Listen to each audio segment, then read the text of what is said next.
it going? Welcome back to the shed. Didn't get a video up, I'm afraid, this weekend.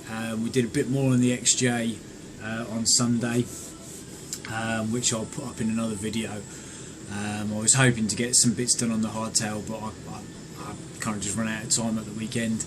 I was going to come back in the shed on Monday, yesterday night, and crack on, but I've been feeling absolutely grotty. Monday, woke up and just got some kind of bug again, so still feeling a bit grotty now, so this might end up being a very short video.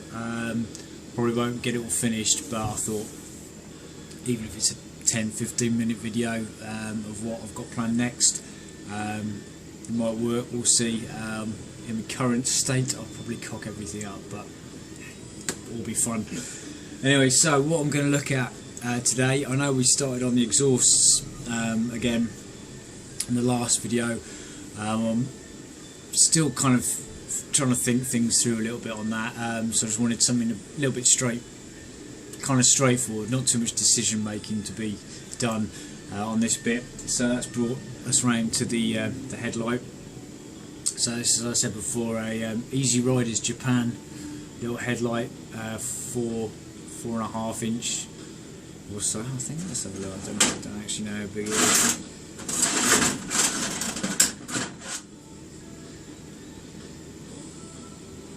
Four and 3/4 diameter, which I got off eBay for a very good price.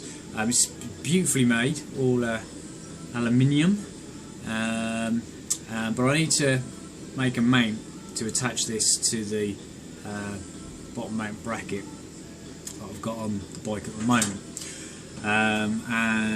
So we'll go into the house. I'll just show you how it's going to fix, and then come back in here and I'll start trying to work out how I'm possibly going to make a mount. Okay, so there's the bracket for the bottom mount. So it just sits flush on the front there. And I've got this, so you've got sort of a notch cut through it, which I think is probably about an M8. It might be an M10, I'm not sure, I can't really remember, but so that's how the light would sit. So you can see I just need to make up like a little block so it can pivot on this end and also have a tapped hole in the other end to go there, and then make that up. So I can't really find anything that I like online. I haven't searched overly hard because the first sort of ones I've seen are just ridiculously expensive. So let's try and I want to try and make as much stuff as I can. So I need to, I think if we get this end of it sorted out, yeah, head into the shed and try and work something out to fit on there. Right, so that's that. So we'll bring you in, we'll have a little closer look at the light, because essentially the only bit I'm going to need to worry about, I think initially, is just this, and it looks like it's just two bolts holding that on from the inside. But I want to kind of, I haven't really looked at this too much since I got it, so I do know I want to try and change the bulb arrangement in there possibly, but I'll bring you in, we'll open it up and have a little look. Okay, so I'm not entirely sure yet. I mean, it's early days, but it's, as you can see, it's a gloss. It's not anodised, I don't think. It's powder coat finish. Don't know whether it should be more satin, but obviously that's here nor there at the moment. But yeah, in order to get inside it, it's just a screw fit on the front there. It's quite nice. I quite like it because it keeps it all very kind of clean. Also like the fact that it's alley, so it's not going to rust like all the other headlights I have that I'm constantly having to clean up.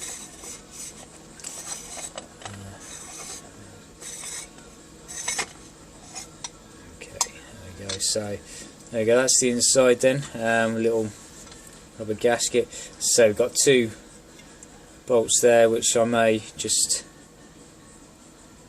remove that. I might just keep it. Just going to try not to, you know, damage this in any way, but I'll just have to be careful, maybe. Yeah, and there we go. Here's the front. So it comes off. Another rubber gasket there, and then at the moment it's got this bulb arrangement. There's no parking light. It's just a main bulb. Oops. Just managed to drop the bulb. Hang on a sec. There we go. All butterfingers. I'm not with it at all. But yeah, so that's the bulb arrangement we've got. Bit different to what we're normally used to. Obviously, it needs to be smaller because it is a smaller unit. But I'd quite like to probably upgrade that. I can't imagine that's the best light that that's going to throw out. I don't know, could be wrong. I've never actually lit this up because, as you can see, it was second hand and it had been chopped off. So yeah, so I mean, anyone out there that's got any ideas how I can upgrade it, that would be handy, I think. Yeah, I'm not sure, it might end up being a bit too much of a big job to change everything. We'll see. But yeah, let's work on the main first, and then see where we go from there. Okay, so the gap I've got, I need something that's going to be 14mm, so that's 14 along there. I mean, when I was looking out, we wanted it to be out about that far. I want to keep it as low profile as I can get away with. That's an M10 bolt, just for size. That's also an M10 that's going to go in there from the bottom mount bracket. So 14 there.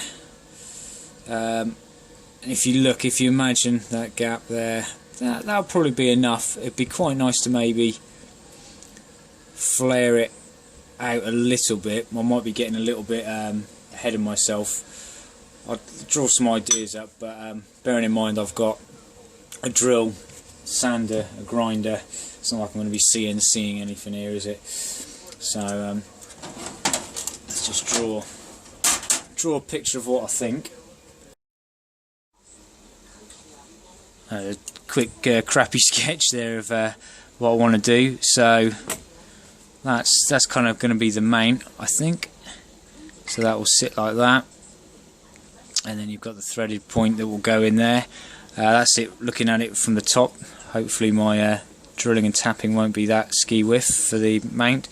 It's not to scale, obviously. Oh, it's not far off, but I'd quite like, yeah, maybe that recessed in there. Actually, with the curve there, that's probably going to mean that I'm going to want that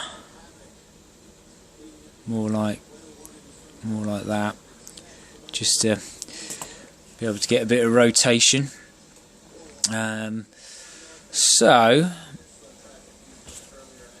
that I might be getting ahead of myself, but this is a bit of fun to play with. I need to find something to use as the raw material for that. So I'm looking around, seeing what other bits and bobs I've got that I can kind of cannibalise. And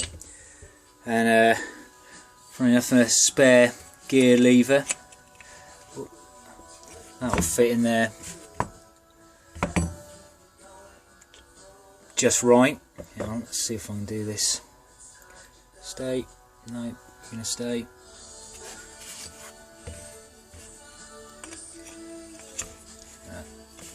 Anyway, so that's the kind of right distance, but I don't know. Might use some of that section there, but I kind of want to block. So the other kind of solid alley piece I've got an old spare foot peg. So that's what caught my eye initially, but that is too wide to go on. Obviously there's this dog leg kind of angle there, but I'm wondering what the main shaft of the foot peg's like.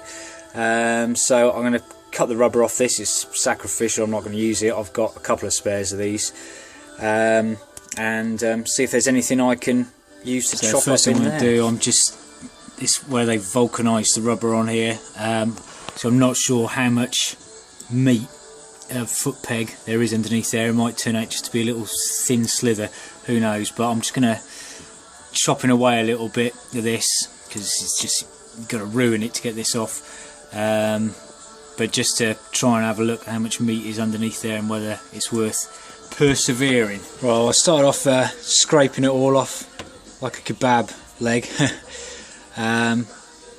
So we've got a nice, it was looking promising, but I've got this, I suspect this is filled with rubber. I don't know how hollow this is, so I'm going to cut it off, this end off here, because obviously I wouldn't be using that top bit anyway, and then I'll give me an idea of how much I've got to use. If that's just a shallow groove, I can kind of dig the knife into it, but it's kind of hard to tell if I've hit aluminium. So yeah, I'm just going to chop that off and we'll have a look, see if all this has been worth it. There's not going to be enough meat on there for what I need, but we're now at this point where I've got this bit of billet alley, which sort of piece of scrap, which is going to serve my purposes. So not a bit wider one than the other, but that's 9. And where the hell was I getting 14 from? I tell you, I'm not with it at all today. So that end's quite nice because that is 12, so that's just a couple of mil off there. Yeah, so let's see if if I kept it all exactly, oops, that's better. Come on, so look at there, that's it, right. So well, that's a fair bit of meat, isn't it? Even if I kept it all exactly the same, it'd just look a little bit slicker if it kind of came out around there. I can't even measure anything, can I? So let's have a play. I wonder if I should try and make something out of another slightly easier material, like a bit of wood or something, just to see if this is going to work before I go hacking up the only bit of billet alley that I've got. I've been farting around in here for about 40 minutes. You know when your just mind's not on it. Don't even know if I'll probably bother putting this up for a video, or I don't know. This is maybe the start of what the next will be. A little video up this week anyway. But yeah, I'm gonna make something. Whether I use like I just found a old bit of plastic, slightly too thin, but I could probably mock up the shape. Just going to play around with the shapes first. This I'm going to have to kind of work out how the best way I'm going to be to kind of, I mean, you might not pick up there, but it's, you know, it's not machined exact, you know, so it's going to be a little bit on the piss, and I don't want that. I want it to be all nice and spot on.